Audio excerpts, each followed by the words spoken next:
fourth video in my 5-part series focused towards the beginning golfer. We talked about putting, we talked about chipping. Last week we talked about how to get the ball up in the air and hit that nice little pitch shot into the green. This week, let's talk about how to get that full swing and generate power in our golf swing for those longer golf shots.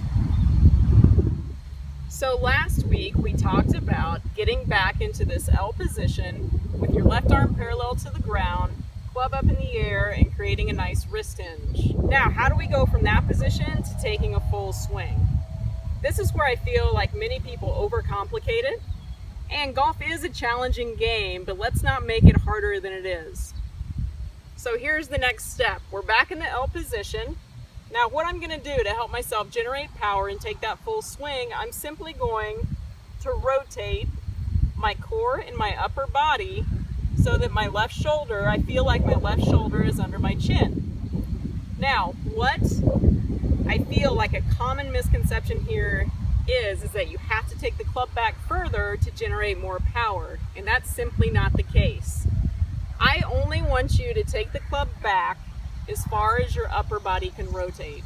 So once your upper body stops rotating, your backswing needs to end. One other thing I want you to notice on this shot is that I've rotated back and my head position has stayed the same and my lower body has stayed fairly stable. I do have a hip turn, but both my feet are on the ground and I'm getting stability from my lower body to be able to generate that speed, the club head speed that I'm going to need to get power on this shot.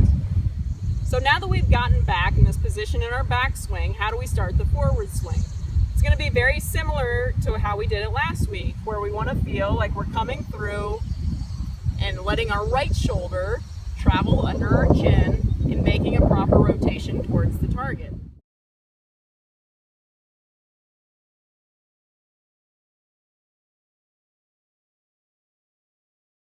Alright, we're shooting from a little different angle here, down the line. I'm going to show you two things that can help you practice at home. So, I have an alignment stick here. You can actually pick these up at Home Depot for like $2. They're always good to have a few in your bag. And what I'm going to do is lay that down right on my target line, right in front of my ball there. Now, visually, what this is going to help me do is to help create an inside swing path coming into the golf ball.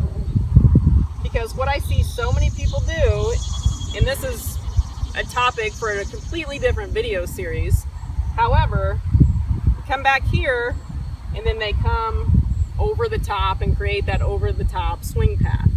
So for beginners, you might as well get started off on the right foot, helping yourself create this proper swing path.